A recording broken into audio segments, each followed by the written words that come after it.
Okay. All right. Welcome to the fantasy football post game. My name is Toomey. I go by FFStrategist, fantasy football strategist, mostly on TikTok. I'm on YouTube a little bit, as you guys can see. And I do like fantasy football content out there. And I'm really mediocre as it relates to fantasy football. But people seem to like my take, so I'm just gonna keep doing it. And I'm joined by my friend Eric. He goes by AZZ and TDs in our fantasy league, and so he's an avid fantasy football player. We've been playing the same league for a very long time. It's incredibly intense, and I'll let him introduce himself.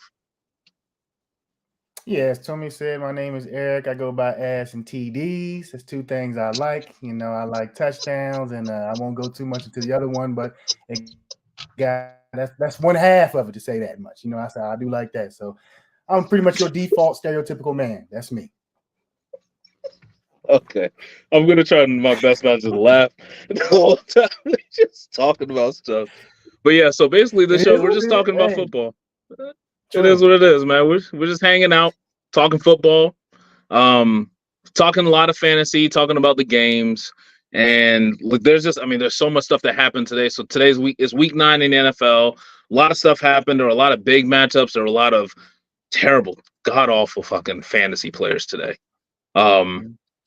and I don't know, Eric. Like, what did you have anything off the top of your head? I have a topic for you, knowing that you're a Carolina Panthers fan, that I would like to discuss Yeah, that's if you're probably the main interested. topic that was on my mind as well. So, Okay, all right. So, I can't complain about fantasy for myself today. It was fairly decent, but I have a lot that I can complain about for another league. But I could mm, talk at length about that. I'm pretty confident in my team in our league, but you never want to get too confident, and I don't want to do that before. As we've played for a long time, I have been in this position before, and you should stay humble. I've learned that. I this certainly league have will learned that. this league will humble you. Like our league. Oh my god, I'm doing shitty in that one. Like I don't know what to do in that one. Like my team is just bad, and anytime I have a decent But you day, beat me though. all right. Like it's not my team is not good, bro. You know my team is not good. It's okay. You can say it. You can say it's not a good team. I started Devin Singletary, Marquise Brown. Like that's where I'm at. Is starting fucking players like that to try to win a league, BIPOC and then hips. it's just my team is bad. That's not even. I can't even say it's a bye week thing. It's like just a bad team. Like yeah, it's a bad team. It's a terrible fucking team. But I anyway, but that's mean, not what I wanted to start with. I wanted to start with okay. Bryce Young. Bryce Mhm. Young versus CJ Stroud. And you're a Yeah, Carolina Panthers fan, so you go ahead. Let me know what's up. uh, they say it's the weapons, right? Mm-hmm. Bryce Young has Adam Thielen. He's got the tight end dude Trimble. I think he was somebody who was touted as being somebody that's very athletic. And we had to give DJ Moore, of course, for the trade to acquire him. So we lost him. We've got Miles Sanders and Chuba Hubbard. It's like they know what they got. So I'm just very surprised to see how he's performing. And it just makes it that much worse because CJ Stroud looked like the second coming of Pat Holmes, Mahomes coming on. I'm like, Yes. God damn. So it just emphasizes that much more how much he's not meeting expectations. Yeah. So you just think about it every single solitary week. And the only week where it was really on the barometer to see where he is when we played against him. And he won that game, Bryce Young versus CJ Stroud. But that But was a shit outside of game. that, Yeah. yeah, it was. Exactly. I'm You just know. like, but he can at least say that. And he would if you asked him, I would assume. But Mm-hmm. everyone can see CJ Stroud, he seems like a natural with it.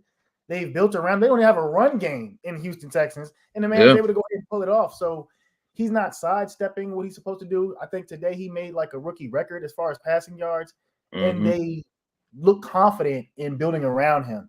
With Bryce Young, even though the team's not winning, you're not seeing anything that says, all right, going forward, you got something to work with. You want to see the confidence and, the emotions that you make, the plays that you go through with, and you don't get that from him. You just don't see that confidence from him. He even missed a number of games, I believe, from injury or taking some time out. But I'm like, the comparison between those two is tough, and we clearly are on the L side of that right now. But I mean, Yeah. he has the talent, so you don't just let the first year go ahead and let that summer go by. If you go ahead and we fail the way we look like we're going to this year, next year you really gonna be under the microscope. So I'm talking like hyperbolic chamber type preparation this offseason will take place for that man. Then I'll really, really judge him.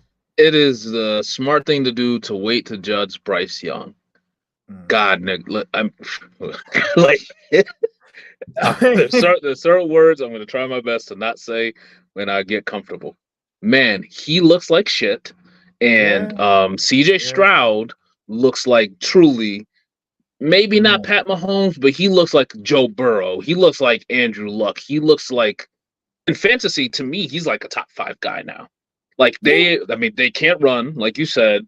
They don't get I remember they said something like they had like a damn a arm management program for him. I don't know what the fuck they were talking about. They are throwing the ball so much, because they were trying to say like they wanted to like protect him because I think he had like a shoulder injury or some sort of injury at some point. And that's just, they completely said, fuck it. Like, we're going to just chuck the ball, which it makes sense. Like, it really does remind me, like, CJ Stroud and Tank Dell in particular remind me so much of Andrew Luck and T.Y. Hilton rookie year. And that sucks because I'm a Colts fan. I really fucking hate that. But, like, he's just confident. Like, the team has confidence in him. But the thing that really reminds me of it is because their O-line is kind of shit. You know what I mean? Like, it's not amazing. The defense is okay. I mean, they gave up 35 points to the Bucks. Like they're solid. I mean, they're kind of not a bend but don't break, but they're one of those like good pass rush teams, but they can give up anything on defense. So in fantasy, to me in particular, like he's set up to do really well, but I think just overall, it's really fucking scary to have them in the AFC South. Like I think the Jaguars in particular, because the Colts we're not doing nothing, but the Jaguars, you need just put them down. You need to put them down because they're gonna come for a wild card spot and like smack somebody in the mouth. Yeah, the Jaguars. That was my dark horse team. I really wanted a lot of the fantasy players off of that team because I thought Travis Etienne was gonna have a really good year, as well as Trevor Lawrence. Trevor Lawrence not so much, but Etienne, it seems like he's picking up the pace. But switching back over to CJ Stroud and the Texans.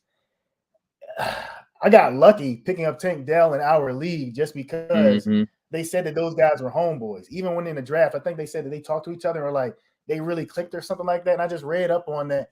I said, man, I mean, what's it worth to go ahead and pick him up in the waiver wire right now? But I didn't even start him this week myself. And I saw that. So I've even looked up a number who didn't start CJ Stroud or Tank Dell because I thought, maybe with I think Noah Brown is his name. He was coming back from IR. I thought that would impact Tank Dell's usage and everything, but they've given this man rushing opportunities. I think he's had at least 3 for the past 2 weeks. So he's getting a lot of looks, and I will be playing him going forward. And I think I got my email notification went off for a trade proposal, so I'm anticipating that it is for Tank Dell once I go ahead and take a look at it. But that like the thing that's like crazy is like you said, Noah Brown went off too. Like they had of the top receivers who went off, they have 3 of them. And it wasn't even Nico Collins. Like Nico Collins had a decent day, but it's fucking like Tank Dell, 29 points in PPR. Noah Brown, 27 points in PPR. Dalton Schultz went for 27, and he lost a fumble.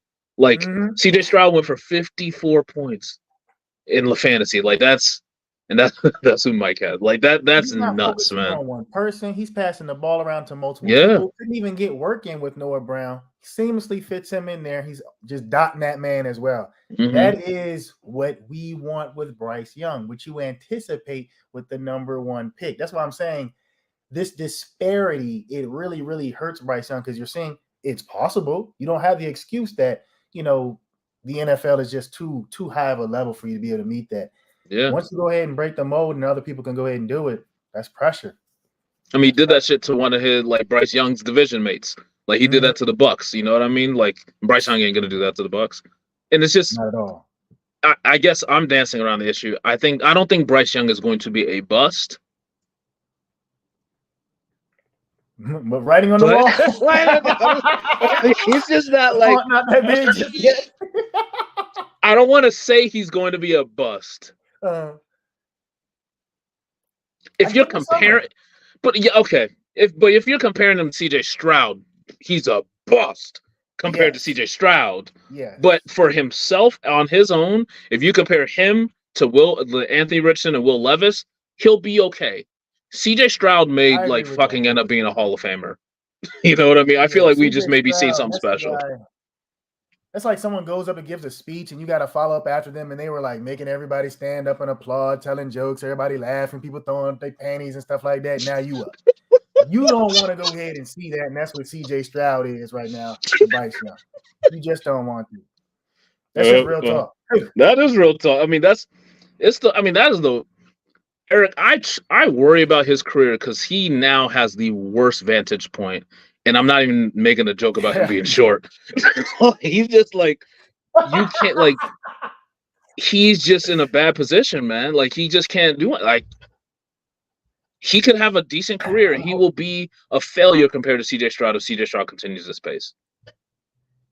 Yeah, when you're a fan and in a position like this, you have to fall on a strategy that I do not like, and that's hope.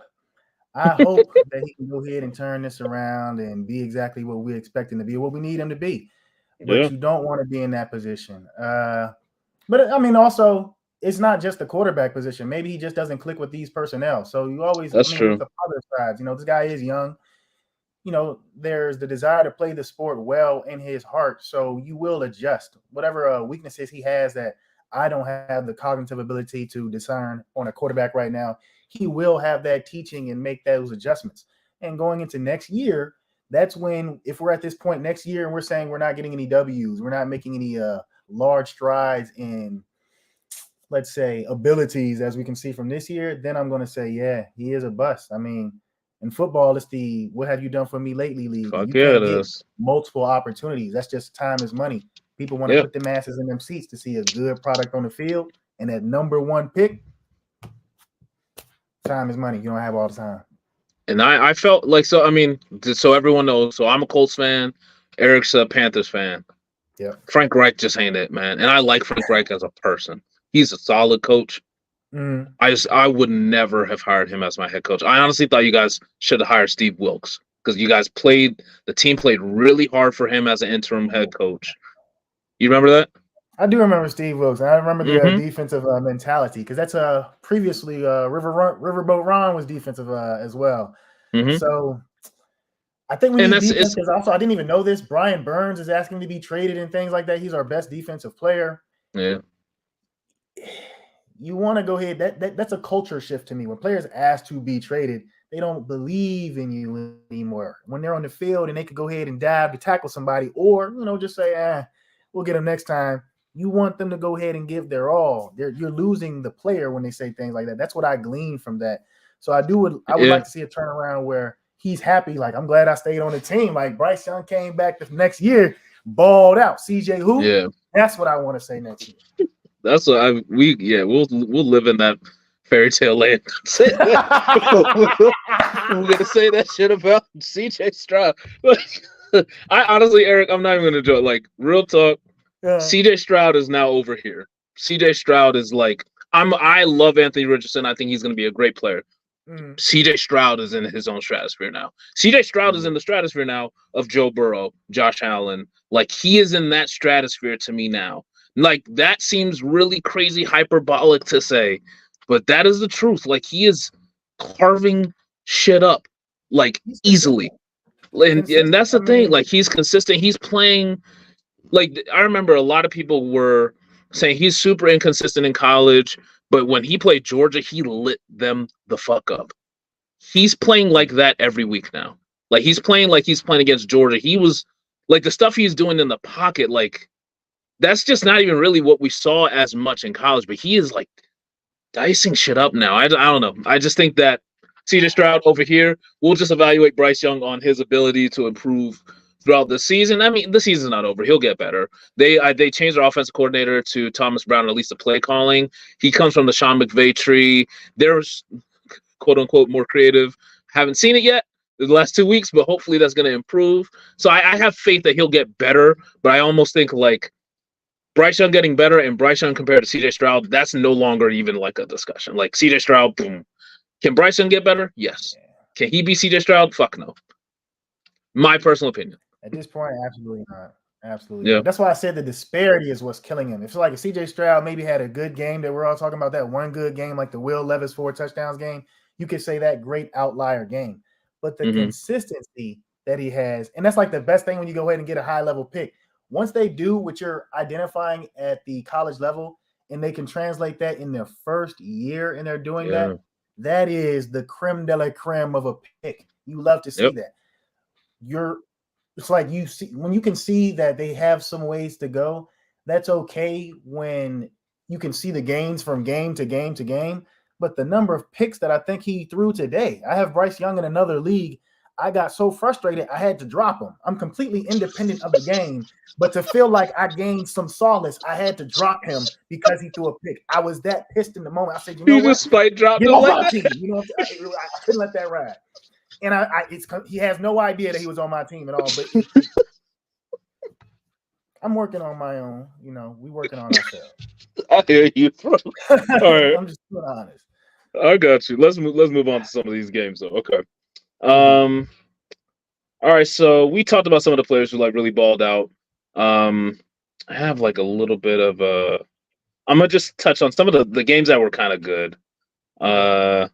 Miami, Kansas City did suck. I didn't like that game at all. I wish that was better. It started off great. From a fantasy standpoint, literally everyone in that game sucked besides Mostert. Did you have anybody in there? I actually had quite a few players in there. I had Tua, I had Waddle, and I had Rashee Rice. So you know when the game started, you thought you were about to ball out with Rashee Rice. I was like, oh snap, this is gonna be a fantastic week. Like, yeah. Like, put the bottles up. We good. That was That's it. all it he like caught. Did he just catch that one catch in the beginning? Huh? He only caught that one pass? I think no, he got another pass, but damn, it was the momentum. Like that was the climax. You're not expecting that as like the first initial drive. Nothing on that level was repeated again. You appreciate it. You know, I don't want to seem like, you know, I'm expecting him to be Calvin Johnson all of a sudden. I said, damn, you know, you really pulled out your only magic trick right there, and that was it. But the game was just, especially for Miami, the first half, they could just throw that out. You know, that was nothing. Like, that was awful. Garbage. I mean, I feel bad for the Germans. We should have gave a better product than that. That was awful. But have you seen the stat? Oh, go ahead. Oh, no, I was saying second half, they finally managed to turn it around, like you said, with Mostert. But again, me having Tua, I like Mostert, but I'd rather you get it thrown to you. Don't get it handed off to you. Be thrown the ball and do your thing. So that's why you get the handoff, you drop it. It's like not Tua. Chuck that shit to me real quick. The ball, throw him that ball.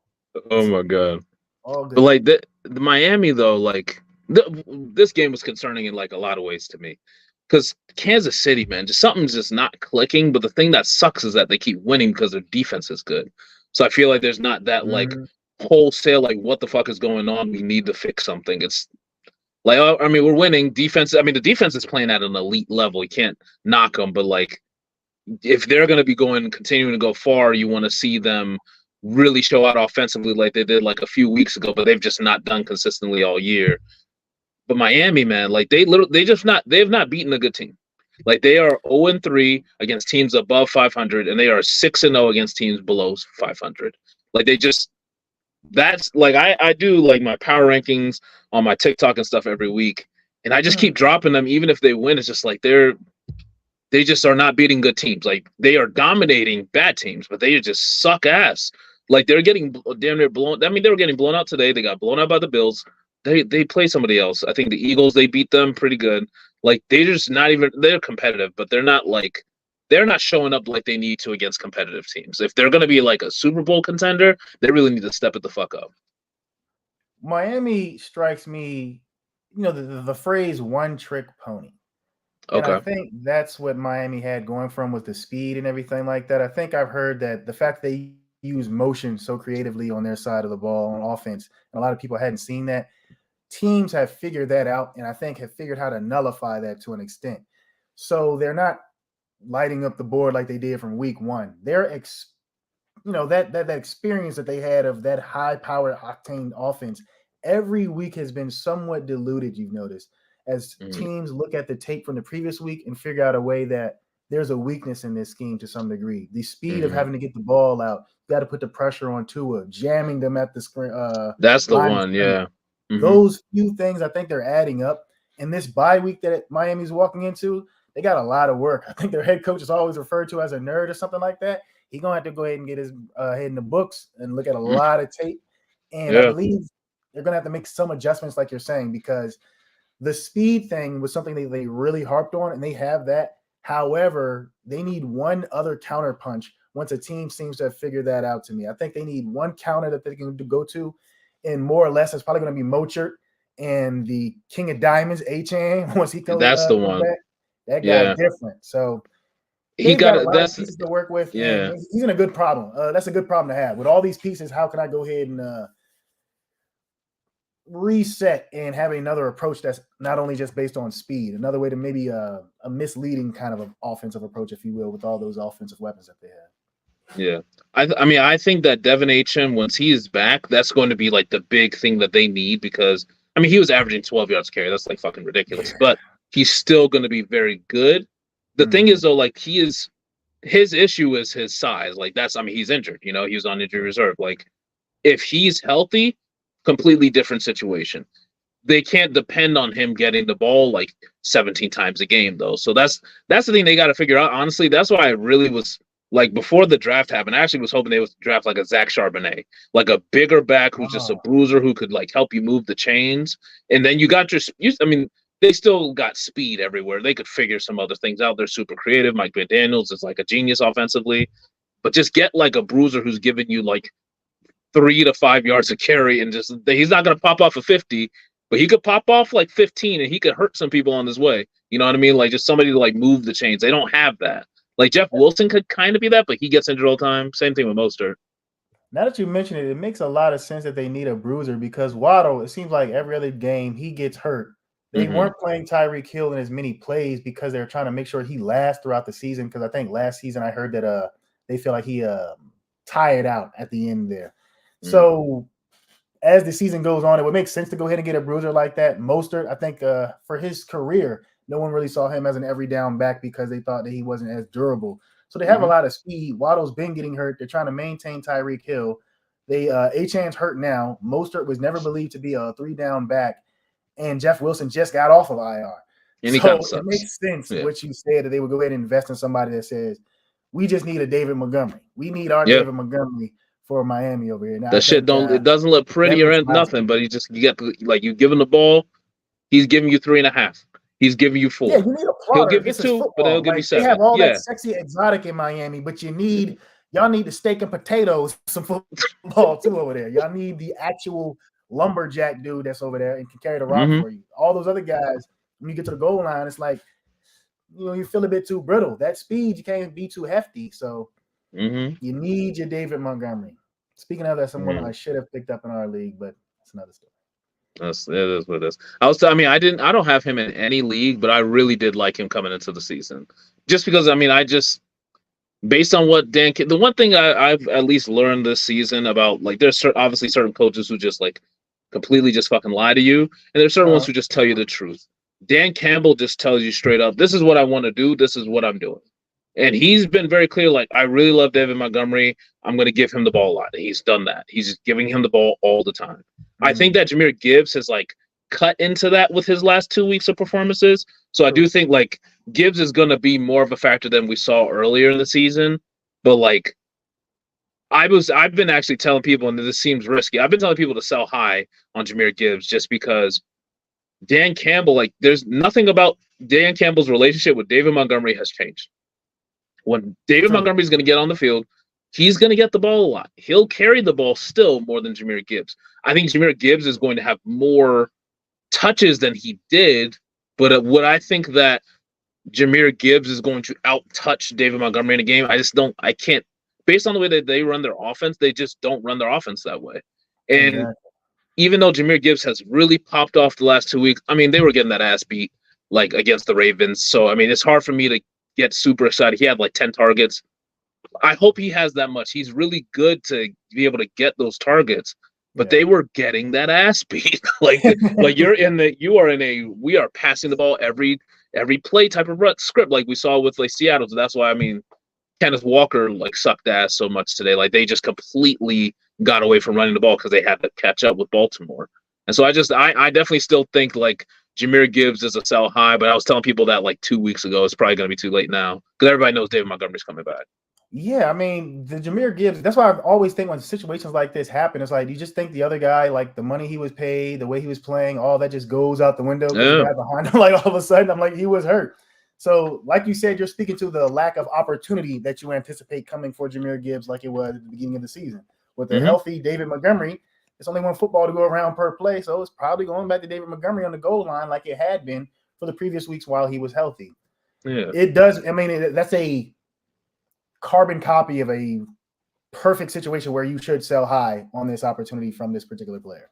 I agree. If you still have him, it's not bad to have Jahmyr Gibbs, but if you're having him expecting that level of productivity or anything better, you're on the wrong side of that bet from my perspective. Oh yeah, it's like it's not depreciation, just appreciating asset, but kinda like Jahmyr Gibbs will be better than what we saw at the beginning of the season, but will he be what we saw these last 2 weeks? That's really the difference, right? Like you're trying to sell somebody to say, yeah, look at Jahmyr Gibbs. This is what he is now.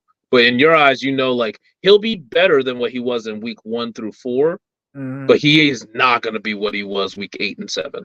So you're just trying to get some really solid value for that. And I've seen people who traded like Eckler, like they got Eckler for Gibbs. And I'm like, that's the shit you do. Like that's perfect. Yeah, that would be nice. It's not like Gibbs is impossible that he could maintain what he's doing, but it's just probability. Like it's just not likely given what you already know. A limited amount of touches, given that he needed the amount of touches that it took for him to do what he's done without David Montgomery, he probably will not start doing that and continue doing it with limited touches. He wasn't doing that the first 4 weeks, like you said. So that probably won't be happening. Yeah. All right. So there's a couple people in the Seattle-Baltimore game I want to talk about. We kind of touched on Kenneth Walker a little bit. That he got 2.7 PPR points. Not even like not standard, like PPR. He got 2.7 points, and he wasn't hurt. Like I've been looking it up. Like he's not hurt. He just sucked. Like he just sucked. Charbonnet outsnapped him for the second week in a row. And this is one of those takes that I had like coming into the season. Sorry, I'm plugging in my computer right now. But like coming into the season, actually, I'm gonna just plug this shit in real quick. Gotcha. I can't do 2 things at once. Take a look at this game. Yeah, what's going on? Bengals up. Yeah. So coming into this game or coming into the season, I was not like a big Kenneth Walker guy. I actually thought that he was going to suck. And so I've been just wrong just the entire season. But I was like, Zach Charbonnet is really good. And they drafted him technically like a couple spots higher than they drafted Kenneth Walker the year before. So it's like based on that level of investment, Zach Charbonnet is going to play. And he just didn't. Like he was hurt. He just did not play. Kenneth Walker got like a shit ton of work. And I just kept thinking, I was like, man, I just was wrong. Like Charbonnet sucks. Maybe Kenneth Walker's just the real deal. But Kenneth Walker continues to get banged up. And Charbonnet is looking like the guy that I thought this entire offseason. And I feel like I should just stuck with my take. Like, I feel like Charbonnet, he may just eventually take Kenneth Walker's job. And I don't think that's even crazy because based on how Seattle acts, like they are a fucking merit-based society over there. Like if you earn that shit, you're getting that shit. They don't like you saw with Russell Wilson and Matt Flynn, like you saw with Chris Carson and whoever and Rashad Penny. Like they don't care who it is. Whoever's playing the best is getting the ball. And so I worry that Charbonnet, he does look better. Like this, they both suck today, but like he's just getting more and more work. And he's also just a much better pass catching back, which is kind of surprising. He's a big bruiser, but he has very soft hands. Like he's just good out of the backfield from that standpoint. Like, I just need Kenneth Walker to give me, like, a 40-yard, 2-touchdown day. Sell him off my fucking team. Like, get him out of here. I will. He does have breakaway speed. Ken Walker does have that. But Charbonnet, like, he just passed the eye test so well. The way he runs the ball with so much power. He's like an angry runner. He reminds me like when people say Pacheco. You really want a runner who runs like that. That's what you truly need in the NFL. And it's just – he's got the fresh legs is what I was thinking. Maybe that's why he's running so well like that. I was like, it's possible. Maybe just him. I was like, this might be his style of running, and that's very much Seattle. But I think Yeah. that team in general is very mysterious because with the year Geno had last year, he's greatly underperformed as opposed to what you are expecting, given how he did last year. And it's affecting like Yeah. the receivers. People are even bringing up Tyler Lockett, and they're trying to say maybe this is it for Tyler Lockett, but he just keeps on producing. But that only enters your brain because you're like, this is such a regression from Geno. Like last year, everyone kept saying, man, I think the system is what made Russell Wilson because this dude Geno just came in here and he's balling all of a sudden, and Russell Wilson was playing so poorly. Now, that doesn't mean that the system did not make Russell Wilson. However, it does mean that Geno was made all of a sudden doing well in Seattle. Nothing's changed. Got paid all that money. Team actually probably got better offensively coming into this year, and he is nowhere near playing the way he did last year. Like, what do you think causes that? So I'm glad you asked. So Geno Smith Geno Smith has been playing well, still very accurate like he was last year. But there's this one number, and maybe I'm just too like fucking tied to this number. He led the league in interceptable balls last year. So I think he threw 41 interceptable passes, but only had 11 picks.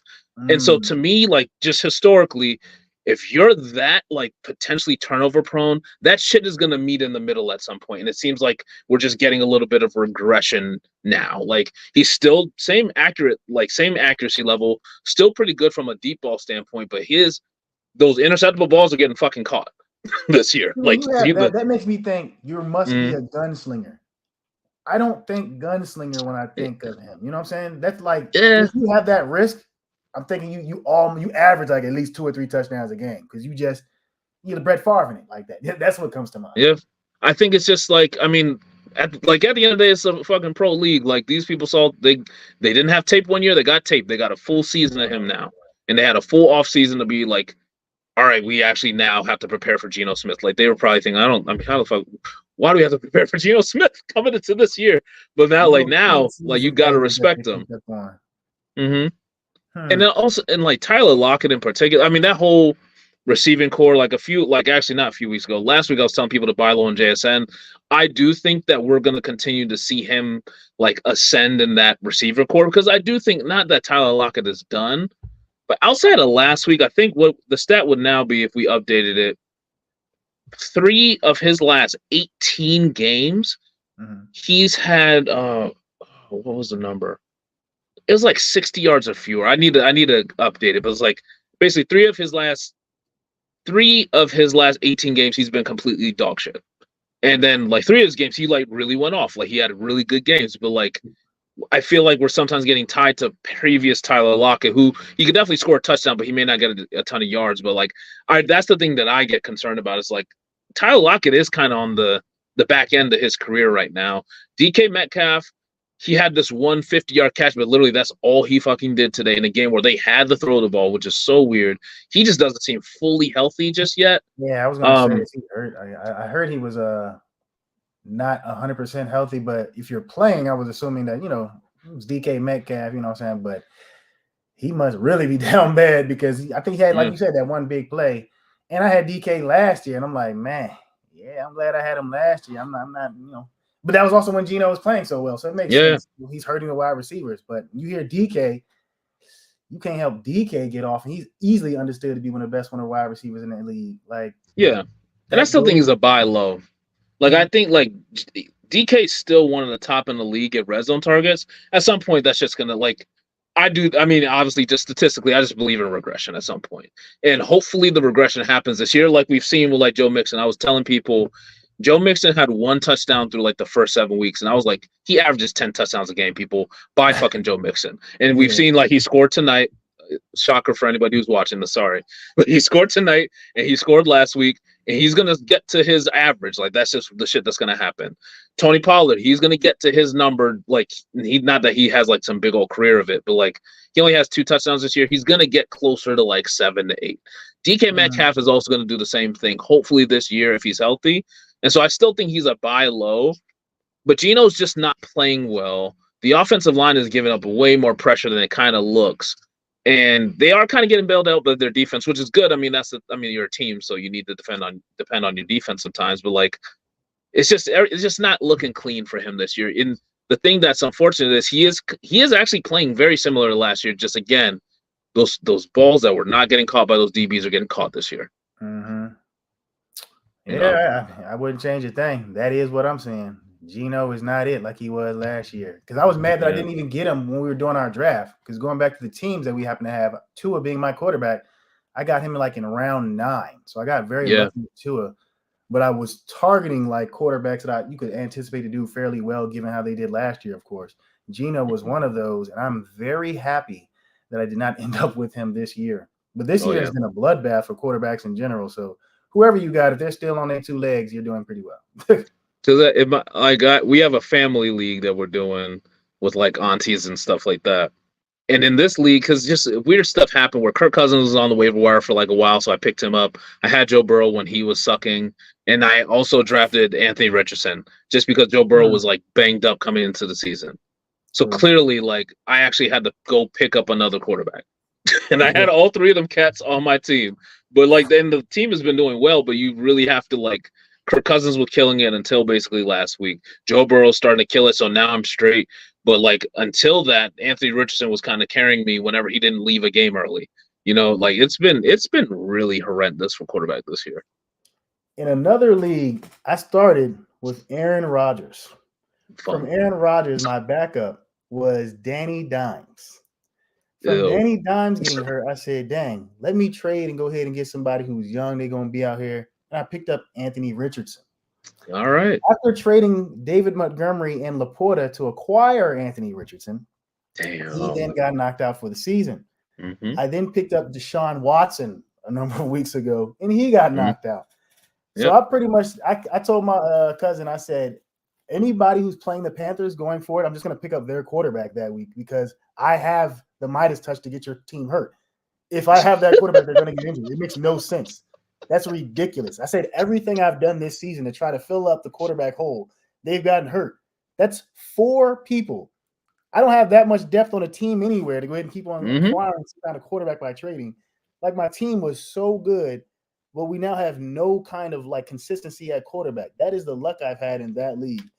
So it's just a crapshoot when it comes to fantasy. I mean, we talk about who to go ahead and pick up and things of that nature, but if you don't have the trade equity to go ahead and make it happen, you're going to be able to just look at him, score those points on somebody else's team. That's really all you can go ahead and do.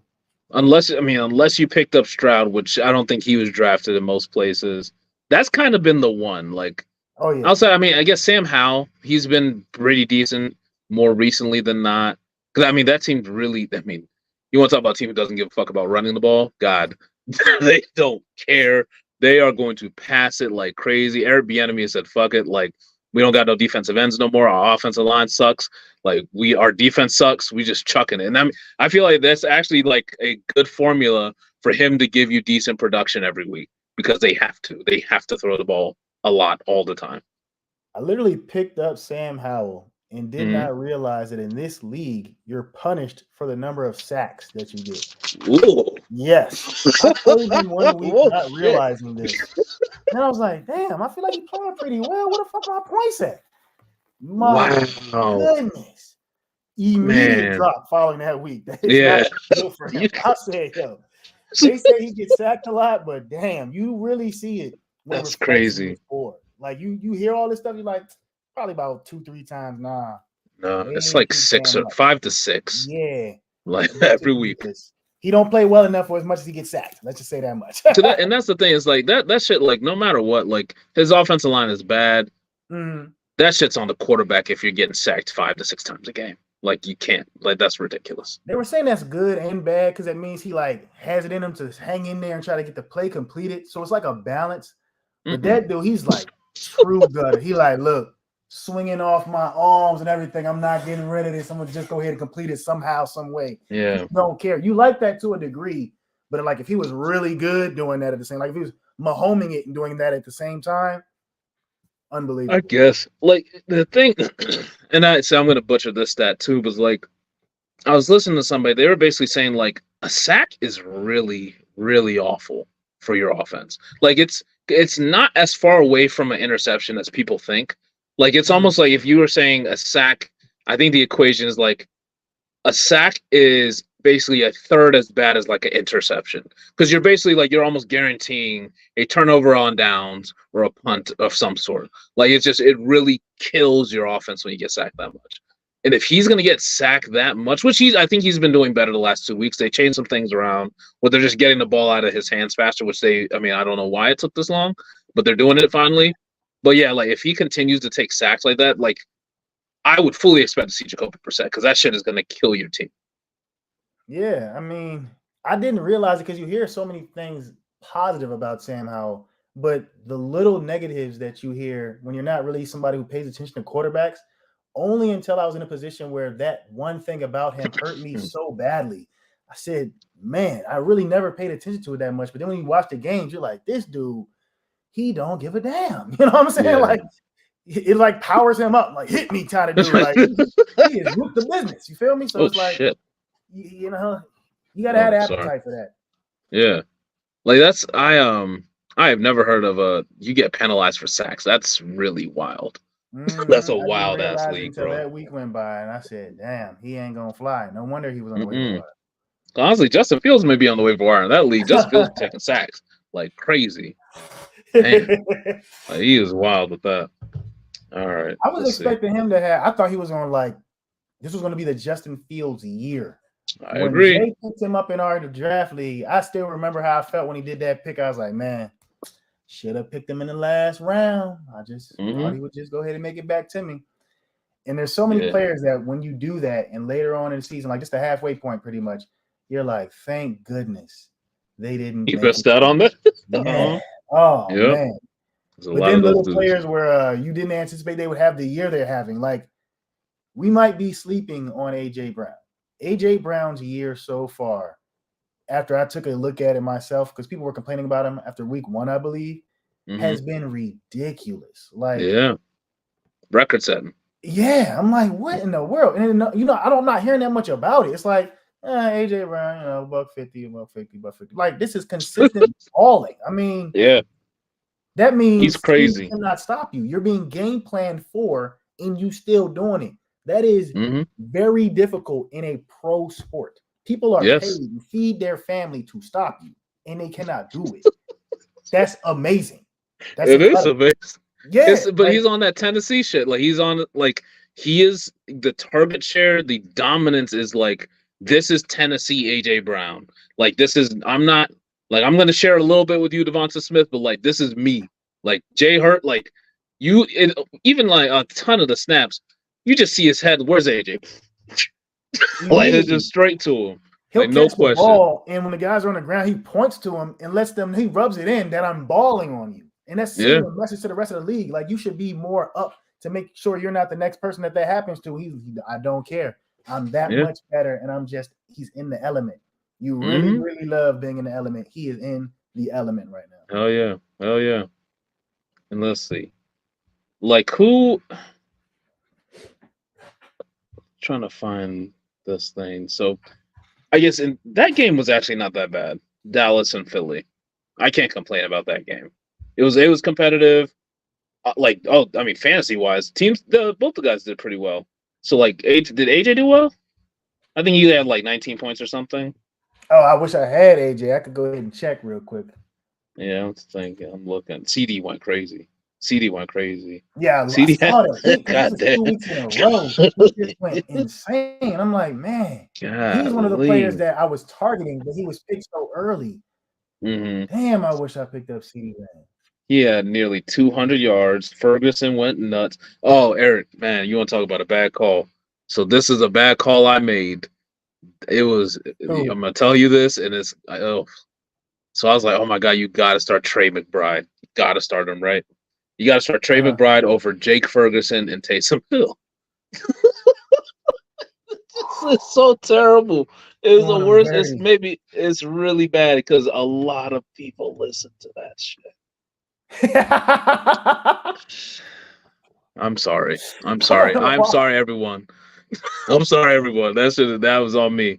Like, I was like, the rationale, and this is the problem, was like, the rationale made sense, and then it's like, the rationale made sense. Why did you just not say the shit you were saying? So basically, I was like, Taysom Hill is a glorified goal line back. They're basically not passing to him anymore. And they passed him a few more times a day, but he didn't do a lot. He caught a touchdown, which was obviously a big deal, but he's not doing a ton of receiving with Juwan Johnson on the field.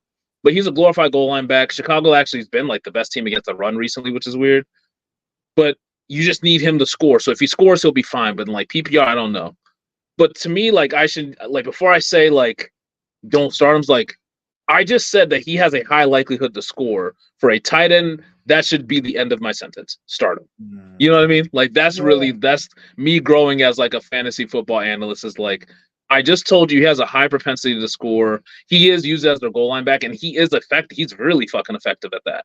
He is their best goal line weapon, even including Alvin Kamara and Jamal Williams and all those guys. He's the most guaranteed person to score for them. So start him. You just fuck it. He's a tight, especially if it was any other position.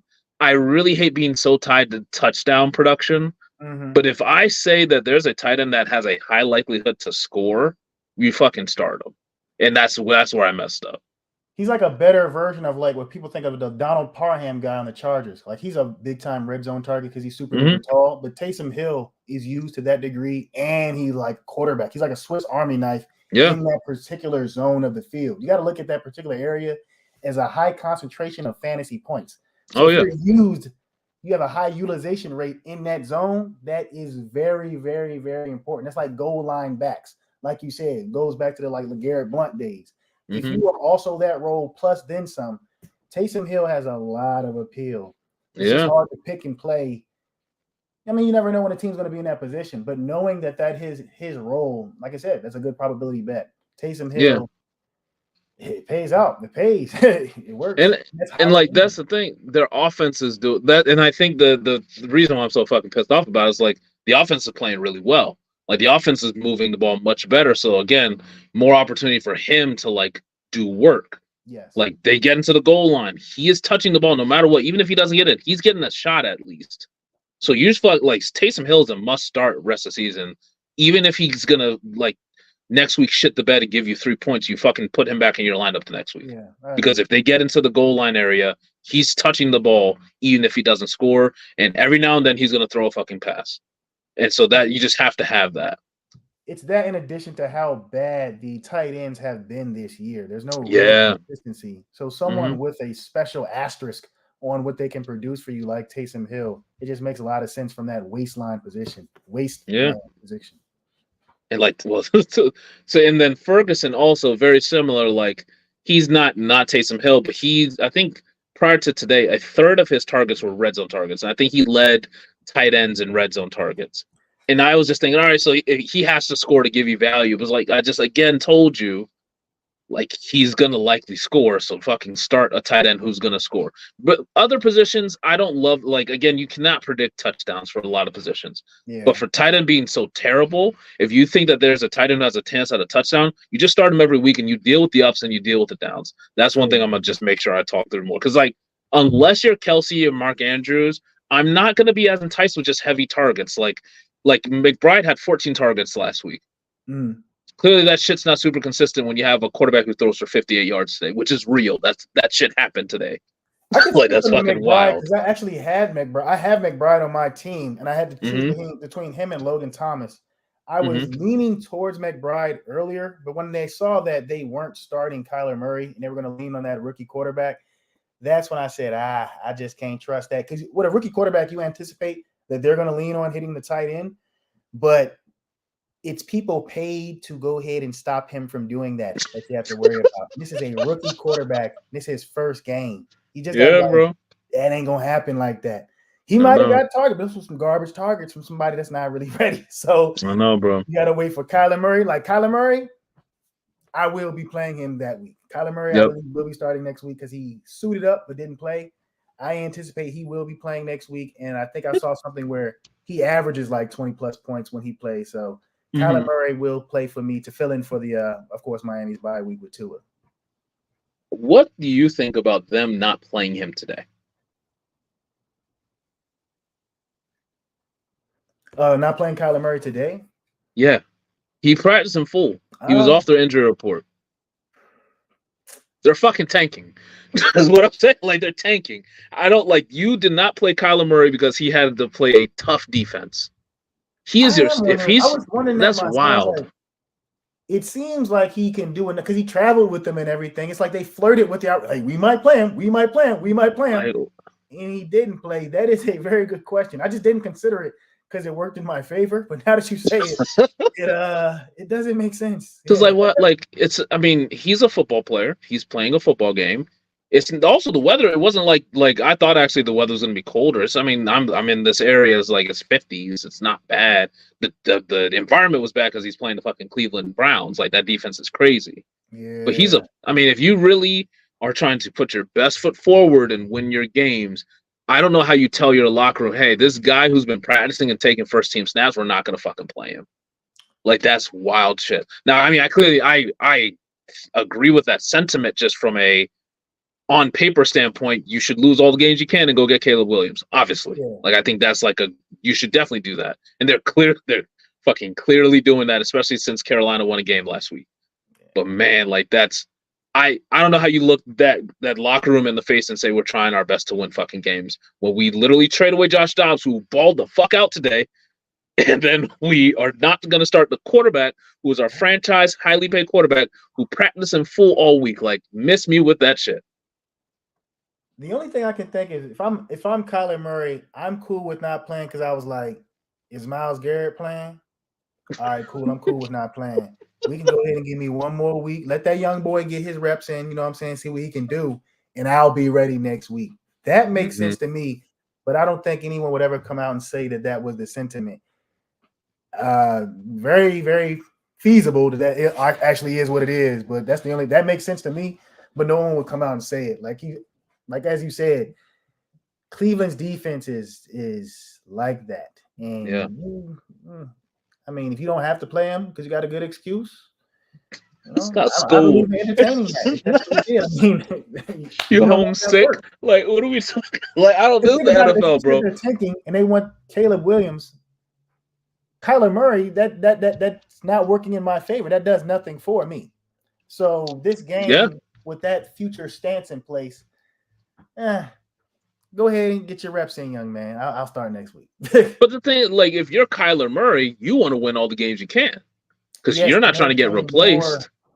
Yeah, like, and if you're Kyler, but in that like trade deadlines passed, so that's why I was so confused, and I really was like thinking. Based on the trade deadline, like I was like, man, if the Jets want to make a move, this is the spot. If Minnesota, before they did the Dobbs thing, I was like, that's a perfect place for him to go, is to go to Minnesota because they could actually put something together. It seems like apparently they got a good quarterback now in Dobbs, but like now the trade deadline's passed, so they can't trade him until after the season. He's not going to lose you enough games to get you Caleb Williams. So I don't know what they're going to do because they like. I think, I mean, I honestly would have agreed with it if they said, hey, we're going to trade Kyler Murray, we're going to trade Josh Dobbs, Clayton Tune, here you go. That's clearly tanking, and so you can't, like, sell that to a team.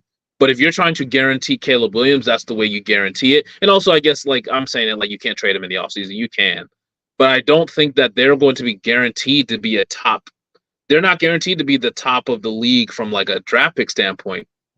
Because Carolina sucks ass. Sorry. And like I just don't know if like Kyler Murray's gonna win too many games to guarantee Caleb Williams. Like there's other good quarterbacks in this draft, so that's great. But like if you want Caleb, like you want that dude Caleb, start Clayton Tune the rest of the season. But there's no way you could do that because Kyler Murray is fucking practicing in full. Oh, another score. Damn. They said the same thing about the trade deadline with the Raiders. They said if the Raiders were so done with Jimmy Garoppolo, why not just shop him ahead of the trade deadline since you clearly are willing to move past him? So a lot of things happen in NFL. Really, you can't wrap your head around. It does not make sense when you look at it from a game theory perspective, like we are. It's just like what you could have gained for someone that you're not going to get anything out of from a year from now. Why not move forward with it? It's very interesting. It's like a lot of competing. I mean, I guess at the end of the day, it's like even in the Arizona situation, Gannon, the head coach of the Cardinals, I don't want to fucking win another game if I'm him. Like, I want Caleb Williams. I'm not trying to fucking win any games. Kyler Murray, he's working out. He still has his teammates there.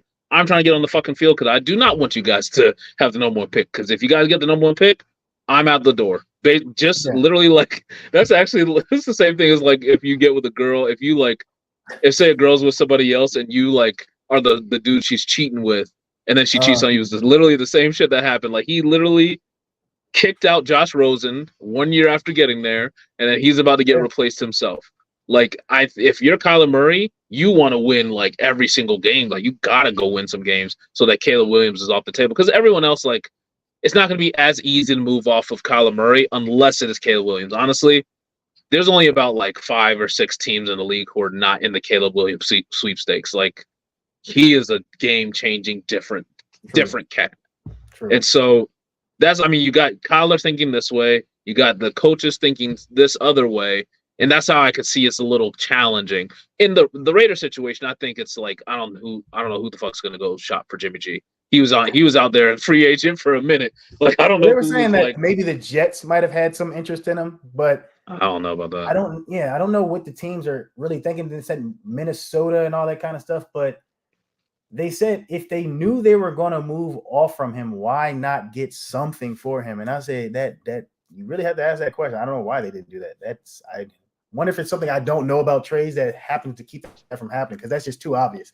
They say they knew they weren't going to use him going forward. I say you might as well. So, and like the Raiders situation though, like it was I think so. It was the day after the trade deadline when they did all the firings, right? Mm-hmm. And it seemed like Devontae Adams was just kind of like mentally out of it. And I mean, prior to the season, he was not really interested in playing with Jimmy G. That's been very clear. Yeah, but like. True. If you think about, they fired their head coach, GM, offensive coordinator, and fucking bench Jimmy G. Yeah. Like, and all those things, like, all the people who would have been, like, the Jimmy G backers were those people who are now gone, right? Mm-hmm. And so I just don't know, like, there would have been no discussion without firing those people about probably trading Jimmy G. You know what I mean? Huh. Like, they would have, like... The people who would have traded Jimmy G were the people who all got fired. You know what I mean? And so say they didn't fire all those people before the trade deadline, which they didn't, and they tried to trade Jimmy G. I don't know how. I mean, he's the owner. Mark Davis could have just made it happen, but I just don't know how like acceptable that would have been to the entire like offense coordinator, head coach, GM like trio. Because they're the ones who literally bought into Jimmy G. So it would be hard to move off of him. But I mean, honestly, I just think he's like he's kind of like a backup level quarterback anyway. Like is he that much worse than Zach Wilson? I mean, that much better than Zach Wilson enough to trade for that contract? No, I'd rather just have a cheap Zach Wilson versus a Jimmy G personally. Yeah. Yeah. But I don't, it's interesting. At quarterback position, That's finicky, man. You got to have one. You can't afford to have it be wrong for too long. I see that. Bro. See that. That's like, why the fuck did you take Jimmy G? Is the question I have. But like, y'all were so convinced that Derek Carr was not it and Jimmy G was it. It's just like, okay, so y'all can live in that world. I mean, well, they're all fired, so it didn't work out for them. That's all true. Right. That Jimmy G thing is confusing. It's very fucking confusing. All right, so like I'm trying to think like waiver wire people. What are you looking at as it relates to fantasy? Like who are some of the people you want to target this week? Waiver wire. I got some if you want me to go. Well, I heard that Josh Palmer was put on IR with the Chargers. So if I was on the waiver wire, Quentin Johnston immediately. I think you picked him up, to be honest with you. I did. So, yeah, let me pick him up. You know he's gonna be balling soon. So yeah. Whenever Toomey drops someone in our league, I also pay attention to that. I was like, yeah, I'm going to have to go ahead and keep eyes on that player. I mean, he had some kind of talent at some point in time. So let me go ahead and focus on him if Toomey had him for a chance and then dropped him. But Quentin, you want to talk about the most annoying shit is that shit. That y'all paying attention to that shit is annoying. I am that dude. Is annoying as fuck. Like, because my cousin I was like, man, can you y'all stop paying attention to my drops? Like, y'all just let me drop them so I could grab them later. if you want him and he not gonna stay on your team, you're done. The moment I already see that name picked up on my wall, I do research on why you might have been interested in that player at all. I'm like, who the hell is that? You'll never hear me say that in one more day. I was like, like a Chase McLaughlin or like somebody like that. Like before they pop off too, like, you know. Oh, you did it with Keaton Mitchell. Keaton. Yep. I was like, who yep. is that? Yep. And today, we see what happened today. he led everyone in rushing. Yeah. He had 138 yards on 9 carries. Like they had like 300 yards rushing. Yeah. It's not. That's the thing. We're doing the fucking show, so you're gonna see like he's a waiver wire ad. I'm gonna try to pick him up. You're gonna try to pick him up. Everyone in our fucking league is gonna try to pick him up. But I'm very pissed off that I just didn't hold. Like I had him. I was one of those people. I was telling anyone who follows me on TikTok, like, you pick up Keaton Mitchell, just fucking sit on him, especially when he was IR. I was like, going into this season, it was Justice Hill and it was Keaton Mitchell as the number 1 starting running backs on the Ravens in the preseason when J.K. Dobbins came back, when Gus Edwards came back. Like, he was still running with the ones until he got injured. Like, he's a rookie, but he's fast as shit. He was the best rated runner, period, out of all running backs this preseason. Like, he's a good fucking player. Like, he is the closest thing you're going to be able to get to like a poor man's David Aitchen, like in midseason. Like, you're just not going to be able to get it. The only thing that sucks is like the opportunity. Gus Edwards is better at goal line. He's going to keep that role. Justice Hill's not going anywhere unless, unfortunately, like knock on wood, got injured or something. Yeah. But like Keaton Mitchell, he's only going to continue to get more work. He got 9 touches and gave you 138. Again, honestly, Seattle's run defense is really fucking good. And they put up 300 yards on them like it was nothing. Like Todd Monken's running system is genius. Like his they are one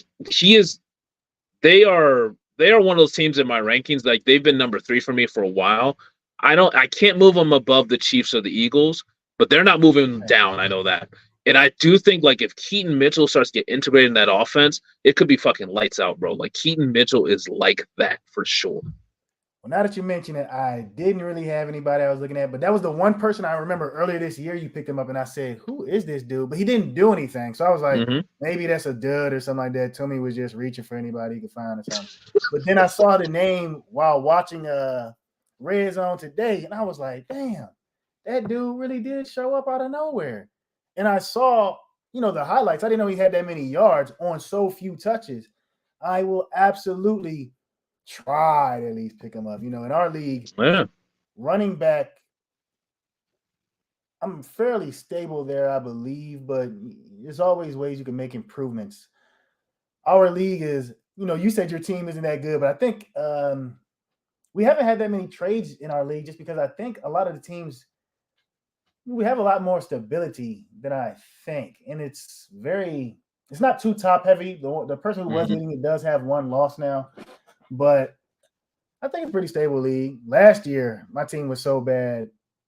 It's just, I just really it's the luck of the draw. I've seen so many things, injuries tilted so quickly. Like 1 week, you can be feeling so confident.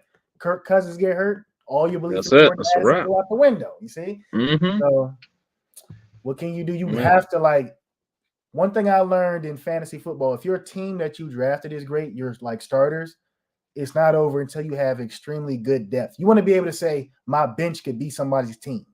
Yeah. That's literally what you want to go ahead and get. You got to churn that shit out all the time. Like, you churn your roster all day. You trades. And so I think we got a comment or got a question. So Josh had a question for us, and it is our first question on the show. So thank you, Josh. Yes, and this is a fucking 20-team PPR is wild. All right, so you see any potential major issues in my 20-team PPR roster? So I have Lamar Jackson, very damn solid. JT, Aaron Jones, Tyreek Hill, Christian. I don't believe you that this is a 20-team. I don't believe this is a 20-team roster, Josh. Like, this is a wild. How do you? If you're like a teacher playing with your 5-year-old like classroom or something, this is crazy. Your team is stacked in a 20-team. Like, that's crazy. I don't know, Josh. I don't know about that, bro. But I mean, your team is stacked, man. Lamar, I think that Lamar is going to be like really like up or down sometimes. But I think, like I was just saying about Todd Monken's system, it is really set up for him to do well. And the one thing that I do love about it is they're giving Lamar a lot of rushing work. But the thing that they've been giving him outside of today, they're giving him a lot of red zone rushing opportunities, which I think you gotta really love that. JT, I think he's gonna continue to do well, but Zach Moss is gonna be a factor. Like he's still gonna take some work away from him. Shane Steichen just likes him. Aaron Jones, that is somebody who I like that he did well today. If you wanted to try to flip him and trade him, I wouldn't hate it just because of how injury prone he is. But the fact that last week he had the most snaps of the season, this week he got 20 carries and a touchdown. I think he could continue to do well if he's healthy, but that literally, he's 28 years old. Like we're getting close to that year where running backs start to fall off. He's already barely played this year. So if you want to trade Aaron Jones for somebody else, I wouldn't hate it. Like if you package Aaron Jones plus something for a Breece Hall, I think that's something perfect. Tyreek Hill, you just ride that shit until it falls off. Christian Kirk, solid. Maybe I'll think about something like trying to upgrade there. If you could, again, in the 20 team, it's hard to say anything negative about that. DJ Moore is going to get better when Justin Fields comes back. Like he just is not, like he was dominating with Justin Fields the last few weeks, and he's not doing anything close to it. With what's my man's name? Tyler Bajan. Or Tyson Bajan, whatever his name is. I think he hasn't had over 55 yards in 4 weeks straight now. So I do think he's going to improve. So your team's stacked, bro. You got it. You have any thoughts? Sorry, I just rambled there. Oh, no. I was just saying DJ Moore. It goes back to when I played against you. And as I said, when you beat me, that was that Thursday night game. This man put a 50-burger plus on me. I'm like, I'm a Panther fan. How could you do that to me? Bro. What the fuck? Yeah, bro. That was something. That was something. Man, that's like the worst feeling when you're watching a game. It's early in the fantasy week. It just ruins the fucking week. Like that. Yeah. Man, you going so sour into the weekend, like. And I hope somebody get a long rush or something like that to even this motherfucker out. He's just hoping against hope. Like something happened because DJ Moore went nuclear, but he has really done fucking nothing else since then. True. You know what I mean? So, but Justin Fields only has eyes for him. Was it a Mooney? As well as Justin Fields and DJ Moore was doing. You know that he focuses on him so much. Mooney wasn't even picked up in our league. Justin Fields was going off. He saw all those yards. It didn't enter anyone's mind that maybe he might even start spilling that over to Mooney. Nope. It's only DJ Moore. Yeah. And Mooney actually did very well today. That no one played him. Huh? Yeah, with Bajan. Because Bajan, he started out so well. I had the Saints defense. Yeah, he did. I said, First drive, he got the Cole Kmet touchdown. I say, what the this was a top-rated defense. You let this dude just get off on y'all. He's carving them up. Like, and I'm not even gonna lie to you. In like the rundown, I actually was about to say, is Tyson Bajan just gonna take this job? Is he just taking the shit straight away? Everyone started the Saints defense. You're like, all right, my Saints defense is good. We're gonna do okay. I have Saints defense. I'm not even paying attention like that. But you're watching your score go down. You're like, what the fuck is going on? I think I got Tyler Taste. What is this dude's name? Bajan. You look at it, Cole Kmet first drive. Then Cole Kmet scored again. I mean, just what in the hell is going on? Imagine if this was Fields. You're like, it entered my mind the same way you say. I was like, this dude came out of nowhere. You hear his story, and he's doing all this to the Saints. But apparently, obviously, they adjusted. They had like 4 takeaways by the end of the game. Yeah. So I think, things, regressed to what we anticipated. But I said, damn. He's scared. I know Fields was scared on the sideline for sure because it's just like the thing that he does. Like, that's the one thing about Justin Fields. I think in fantasy, he's always going to be like awesome. In real life, he takes so many sacks, it's fucking nuts. Like, he takes a hilarious amount of sacks. And that's the Tyson Bajan. That's the one thing I always remember what Chris Ballard said about Carson Wentz is like, you just need to take the fucking layup sometimes. Bajan takes the layups. Like, he takes the layup throws. Like, let's move the offense down the field. Like, let's not try to be too sexy. Let's just get the ball down the field. But in fantasy, I do think that he's going to kill DJ Moore Bajan. And I think that DJ Moore really needs your boy Justin Fields back because he was like dominating air yards, dominating deep passes, and he's been connecting with Fields on those more recently than when Bajan started. So I think DJ Moore is actually one of those guys. I do like a buy low, sell high every week.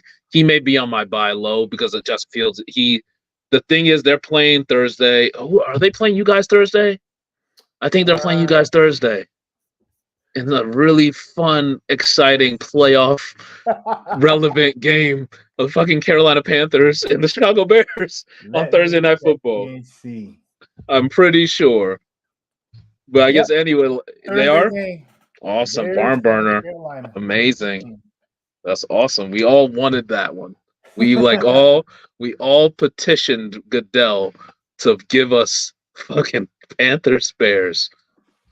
Well, maybe Fields will be back for that, but the way Bagent was playing, it made me think of when Fields said that he kind of criticized the coaching, and then when Bagent was playing so well, I said, well, maybe it's you, Fields, if this guy can step in and play so well with your talent.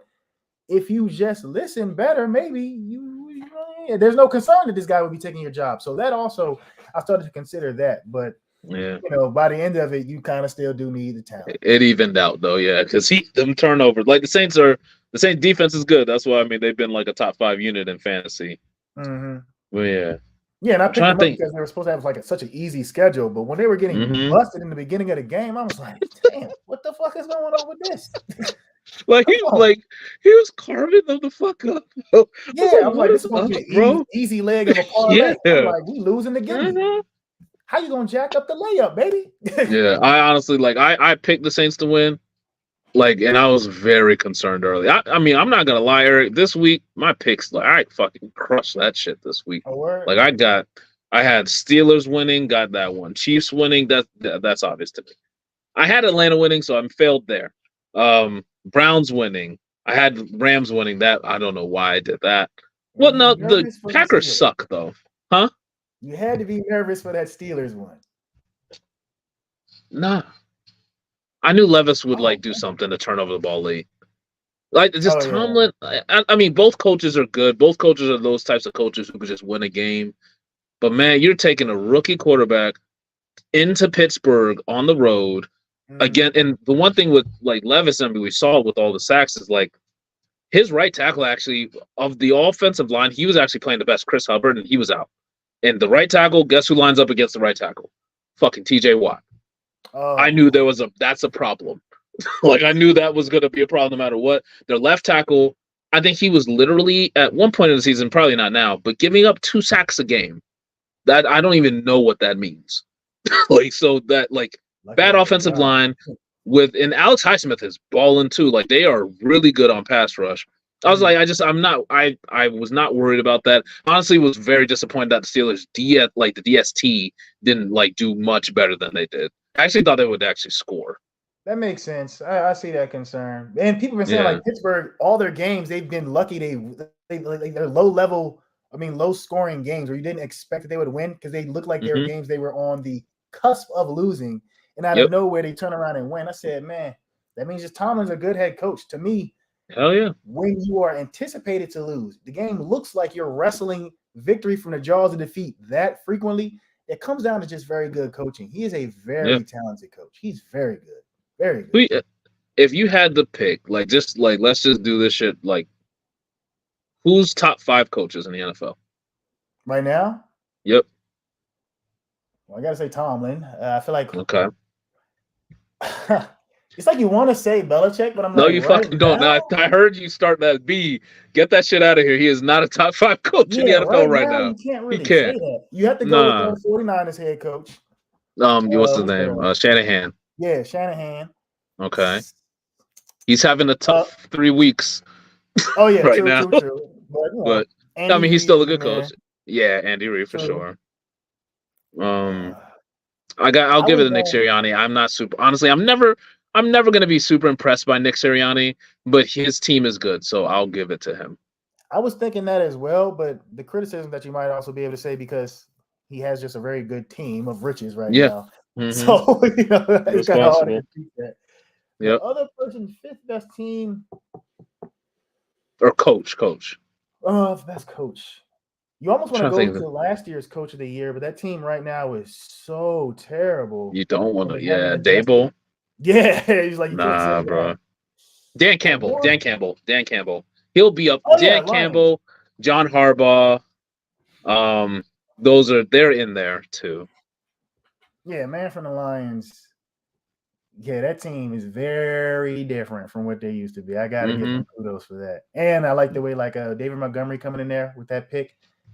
That change has been so impactful. Like they're not scared to make a change at a prominent position like that, having DeAndre Swift, a very, high influence piece like that, and giving him to the Eagles.